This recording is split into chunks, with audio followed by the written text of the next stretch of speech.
تو ہمارا کام ہے ہر برائی اپنے کھاتے میں ڈالیں. سمجھ رہے ہو کہ نہیں سمجھ رہے؟ اور ہر اچھائی کس کی طرف منسوب کریں؟ اللہ کی طرف. دیکھو جن بھی یہ ایک چیز جانتے ہیں, حالانکہ جن میں تو شر غالب ہوتا ہے, لیکن اس معاملے میں جن ہی ہم سے اچھے. سورہ جن میں ہے کہ 28ویں پارے میں 29ویں پارے میں ہے نا سورہ جن, اس میں اللہ تعالیٰ نے جنات کی تبلیغ کا تذکرہ کیا ہے. ہوا یہ تھا کہ رسول اللہ صلی اللہ علیہ وسلم قرآن مجید کی تلاوت فرما رہے تھے تہجد میں. مسجد جن وہاں مکہ میں موجود بھی ہے. تو جنات کا ایک وفد وہاں سے گزرا. انہوں نے جب قرآن سنا تو بڑے حیران ہوئے, یہ تو بالکل ویسا کلام ہے جیسا موسیٰ علیہ السلام پر نازل ہوئی تھی تورات, اور حضرت عیسیٰ پہ انجیل. یہ تو بالکل ویسا کلام ہے. یعنی ان کو اندازہ ہوا کہ یہ پیغمبر ہیں. وہ ہو سکتا ہے جن بھی پڑھے لکھے ہوں, یعنی اہل کتاب میں سے ہوں. تو وہ اچھا اس میں توحید کا بیان بھی تھا. تو وہ جنات جا کے اپنی قوم کو تبلیغ کرنے لگے. اچھا پھر ایک اور واقعہ یہ ہوا تھا کہ جنات جب آسمانوں پہ جاتے تو شہاب ثاقب کے ذریعے ان کا آسمانوں پہ داخلہ بند کر دیا گیا. تو یہ خبر بھی جنات میں پھیل گئی کہ پہلے ہم جاتے تھے کچھ نہیں ہوتا تھا, اب جانا روک دیا جا رہا ہے. یہ جو شہاب ثاقب ہوتے ہیں نا چنگاریاں, اس پہ سائنسدان اعتراض کرتے ہیں یہ تو ویسی رگڑ لگنے سے وہ یعنی ستاروں کے ایک ٹکڑے, سیاروں کے ٹکڑے ٹوٹتے ہیں, رگڑ لگنے سے یہ ہوتا ہے. تو یہ کوئی اسلام کے منافی نہیں ہے. اللہ تعالیٰ کسی جن کو مار سکتے ہیں, اس کے فرشتے کسی جن کو مار سکتے ہیں اس کے ذریعے, رگڑ بھی لگے اور وہ جل بھی جائے اور جن بھی مر جائے, تو اس میں کون سا کوئی وہ ہمیں جن تھوڑی نظر آ رہا ہے, ہمیں تو وہ شہاب ثاقب جاتا ہوا نظر آ رہا ہے. اور یہ بھی ضروری نہیں ہے کہ جب بھی شہاب ثاقب ٹوٹے تو کوئی جن ہی مر رہا ہو, اس سے اتفاقی حادثہ بھی ہو سکتا ہے. یہ تو اسلام نے یہ نہیں کہا کہ جب بھی آسمان پہ آپ کو رگڑتا ہوا ستارے کا ٹکڑا نظر آئے گا تو وہ جن ہی ہے جس کے پیچھے جا رہا ہے. وہ بعض دفعہ ایسے ہوتا ہے کہ جنات کا تعاقب ہوتا ہے اس کے ذریعے.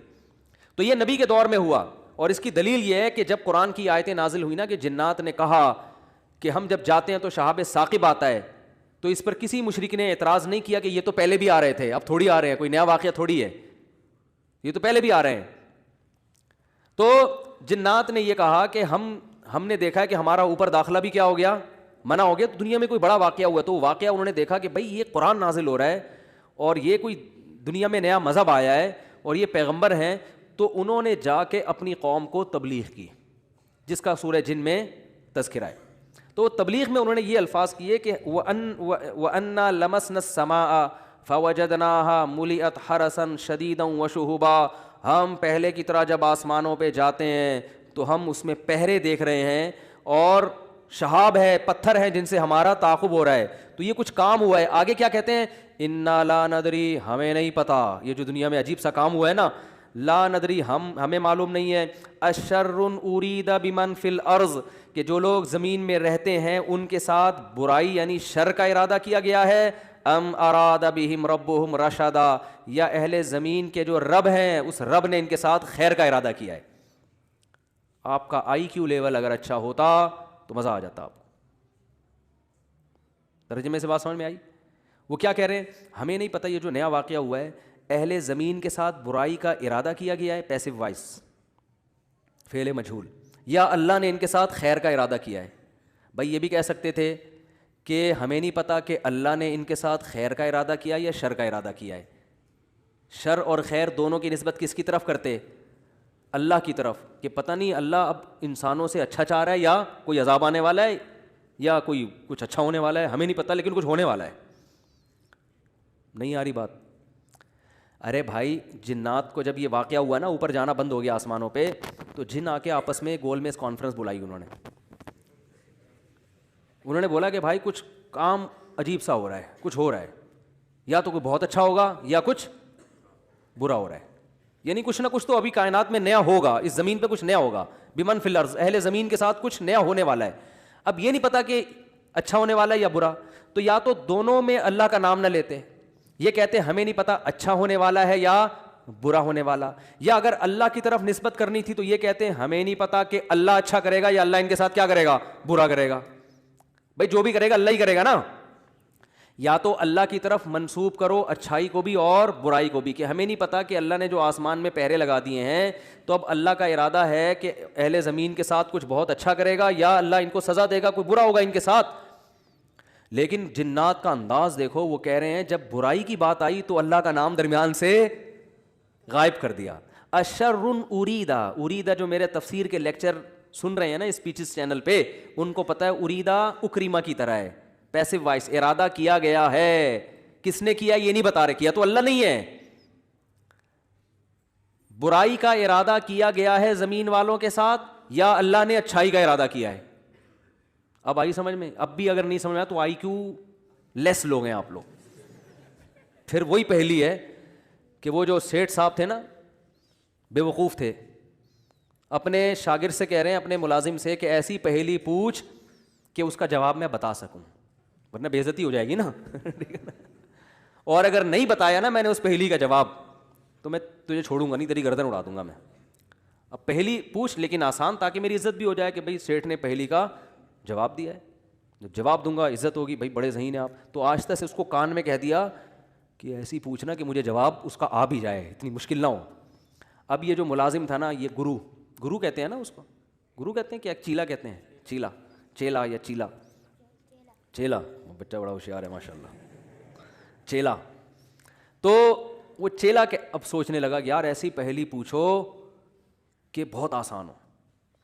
اب اس نے پہلی سوچ کے آیا, سرائکی میں یہ لطیفہ ہے اصل میں, دیکھو ہک چانٹ مرے سا سدھا تھیا ویسے, یہ میں نے ایک لفظ سیکھا ہے سرائکی کا. اب کسی کا مطلب نہ پوچھنا, وہ چماٹ لگا دے گا آپ کو کھینچ کے. دیکھو ہک چانٹ مرے سا سدھا تھیا ویسے, ٹھیک ہے نا. تو یہ کسی سے کہنا نہیں, ورنہ کوئی گارنٹی نہیں ہے, ٹھیک ہے نا.